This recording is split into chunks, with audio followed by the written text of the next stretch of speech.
Inanunsyo po ng Philippine Sports Commission or PSC ang pagbuo nito ng isang multi-sector panel upang tumulong sa investigasyon sa pagkamatay ng Ateneo basketball players na sina Rene Baterbonia at Divine Adili sa insidente ng pagkalunod. Nakita nyo na Ateneo, ang tagal kasi ng galawan nyo, Bi. Nirepost po ito ng mama ni Rene. At ang sabi niya sa repost, sana hindi makapaglaro ang mga players na kasama doon sa training na nagdulot ng pagkamatay ng aking anak na si Rene Baterbonia. Sana hindi makapaglaro hanggang hindi ko nalalaman kung ano talaga ang nangyari sa aking anak. Please at sana maintindihan niyo ako. Ito po yung personal na account ng mama niya. Diyan din po sila nagla-live. Nakikita nyo naman yung followers, yan yung bilang at yung posts. Pwede kayong magbigay ng panalangin, anything na sa tingin nyo pwedeng makatulong sa pamilya ni Rene. At may mga binibenta din po ang mama ni Rene, baka gusto nyo ding bumili. Since pinost niya naman po yung number niya publicly, pwede nyo naman siyang makontak dito. Bisita na din po sila sa condo na ibinigay sa kanila at nagpasalamat po ang nanay ni Rene. Yan po yung mga pictures. Marami pa pong kulang na mga furnitures at mga appliances, baka may gustong magbigay. Itodo nyo na rin. Patuloy pa rin po ang panawagan sa katotohanan ng nanay ni Rene. At ang sabi niya pa, magpakatotoo lang kayo lahat para mahimbing ang tulog nyo. Kasi hanggat hindi kayo magsasabi kung ano talaga ang nangyari, hindi kayo makakatulog ng mahimbing. So balik po tayo sa panawagan ng mama ni Rene.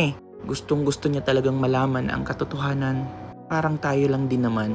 Samantala, finact-check ko po kung totoo po ba talagang gumawa ang Philippine Sports Commission upang tumulong sa investigasyon. At ang kasagutan, opo, totoong-totoo ang balitang ito. Binuo po talaga ng Philippine Sports Commission, actually binuo na pala, nabuo na ang isang interagency o multi-stakeholder panel upang siyasatin ang trahedya at pag-aralan ang mga patakaran sa kaligtasan ng mga atleta. As of the moment, alam naman na po natin na mayroon na pong rekomendasyong kaso. Ang naghain po nito ay ang PNP CIDG sa DOJ. Ito po ang pagsasampa ng homicide at reckless imprudence resulting in multiple homicide. Pati na rin po ang paglabag sa Anti-Hazing Act ng dating head coach na si Tab Baldwin kasama ang ilang coaching at support staff. Para naman sa sake ng Ateneo, gumagawa rin po ng kaukulang aksyon ang Ateneo de Manila University or ADMU, ngunit magkaiba ang kanilang gampanin kumpara sa gobyerno.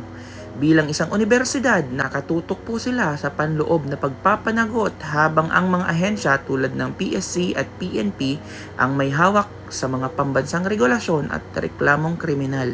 Bakit ang tagal? Ang tagal-tagal ng galawan. Ayon, sumagot siya, naging malaking issue talaga sa publiko ang mabagal na pagkilos at matagal na pananahimik ng Ateneo de Manila University. Marami ang bumatiko sa universidad, kabilang ang sarili nilang mga guro. Dahil inabot ng halos 1 linggo bago sila nagbigay ng malinaw na pahayag, not sure, at pampublikong paumanhin. Yung isa nga dun mataray pa, actually 2 sila. Kaya walang susuko, B. May mga alok na po sa mama ni Rene pero hindi niya po ito tinatanggap. Mas kailangan niya yung katotohanan. Alam niyo naman na araw-araw siya nagda-live selling. Nagtatrabaho talaga. Nagbibenta ng mga tuyo at kung ano-ano pa. Mga isda sa palengke at kung ano pang pwedeng mapagkakitaan nila. Kaya diba, dun sa isa kong post, ang sabi ko, pwede naman talaga silang magkaso. File a case as a group. Para sa ganito, nakakapagbigay kayo ng malayang statements na maipapakita nyo publicly. Kasi nga, di ba yung relasyon ni Rene sa pamilya niya, nakikita naman natin publicly. Yung pagkamatay niya, yung aktual na pag-retrieve ng katawan niya, at katotohanang patay na siya, alam natin publicly.